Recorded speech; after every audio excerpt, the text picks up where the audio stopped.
Hello, friends. We welcome you to the Legal Breeze. In today's program, we will be discussing about an important topic relating to access to justice.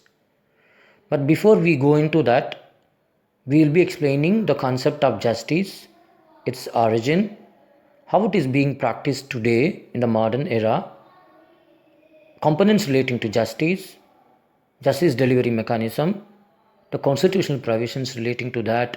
All these things will be discussed in this. We all know in ancient India we had a very robust justice delivery mechanism in general. In Sangam age, in Tamil literature, we call Enber Ayam and Aimberum Kuru. We have best facets of justice have been described in Tirukural by Thiruvalluva.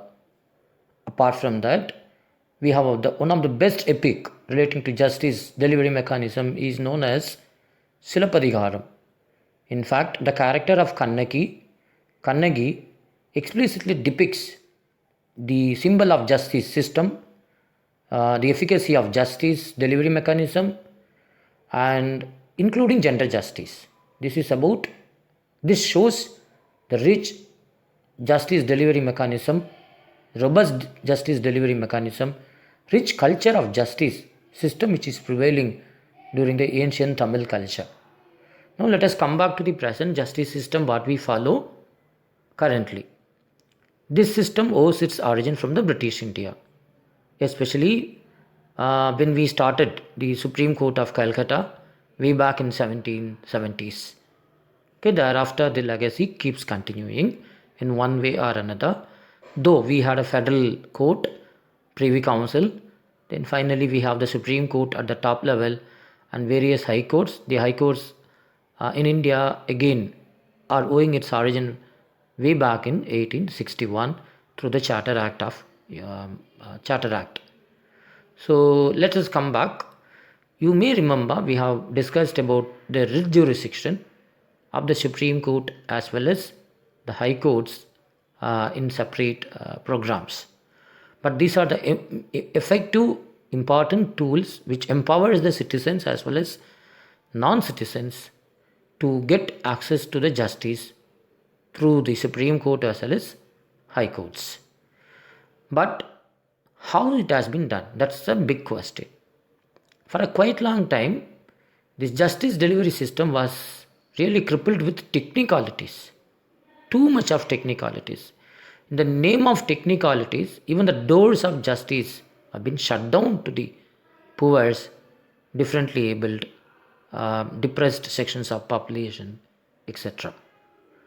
But a time has come, particularly when the Supreme Court of India has been adorned by the living law legends, something we can call them as saint judges in this country, particularly Justice Krishna Iyer and together with Justice Bhagavati. These two people have made revolutionary system, revolutionized in promoting access to justice. How? You may ask it first. They relaxed the principle of locus standi. They have encouraged the public interest litigation, social lawyering, thereby the public spirited citizens, NGOs, and other relevant or recognized institutional mechanism have been permitted to litigate for the benefit of large sections of the population. That's very, very important, and that has been tuned, improved, modified, and practiced even today. So the credit goes to Krishna Iyer largely and then Justice Bhagavati. They have also done another thing called, it's not mere access to justice, they have also initiated a process called access to justice as well as speedy justice. All these things have been spelled out by giving a wider interpretation of Article 21 in the Constitution of India, that is dealing with right to life. So there cannot be an effective right to life without having access to justice. This is very important, and that justice is qualitative and speedy and effective. That's very important. There are a lot of cases, but you all know about Hussain Ara Khatun versus State of Bihar. There are 2-3 cases pertaining to that. but that talks about speedy justice. Today's environment, there are various laws which fix time limit even for delivery of justice. Important steps have been taken in the CPC amendment in 2000. Thereafter, several procedural amendments have been made in CRPC. Even Juvenile Justice Act, you may remember, within a stipulated time, the cases have to be conducted and delivered, disposed. The same way, even Consumer Protection Act also stipulates certain time limit. But whether these time deadlines are met by the courts, that's $1 billion question. It's not the fault of the courts alone. It is the fault of the government, executive, police machinery, sometimes by the lawyers themselves, largely sometimes knowingly or unknowingly, even we, the citizens, are also contributing to that. In that way, I think we all should remember Justice Chandrachud always says that citizens have to play an effective role in promoting access to justice.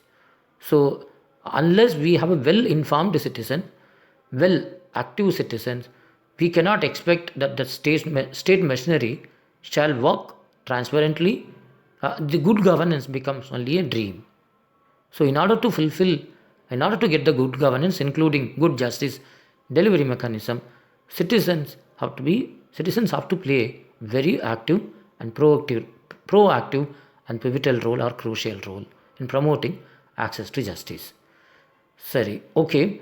Then let us come back to this access to justice.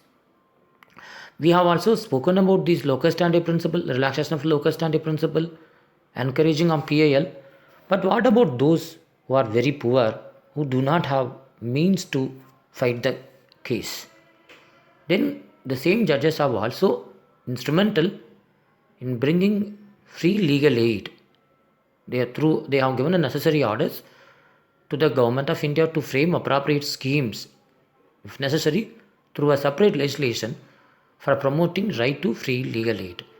Please remember, right to access to justice and right to free legal aid have also been recognized as a fundamental right under Article 21. This is also very important.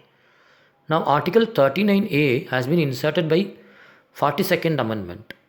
We all know justice, the term justice appears not only in preamble, even in Article 38 and 39 and 39A very particularly. Article 39A mandates the state to provide free legal aid either through an appropriate scheme or through an appropriate legislation to the citizens of this country, particularly those who are poor and suffering other economic hardships. But please remember, though Article 39A may use the term citizens, but since the Supreme Court has interpreted that the right to legal aid is part and parcel of fundamental rights under Article 21, the same shall be extendable even to the foreigners.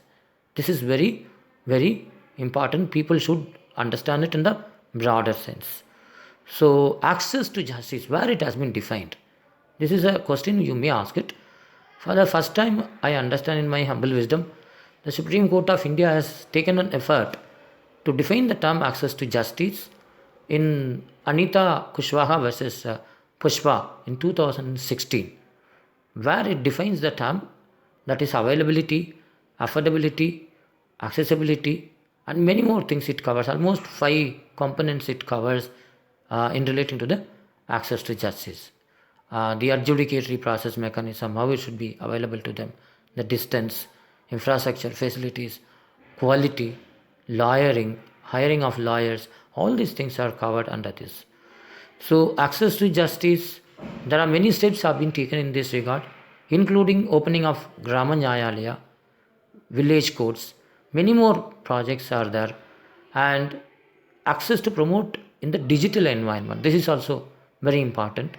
I think Justice Chandrachud is playing a crucial role in this.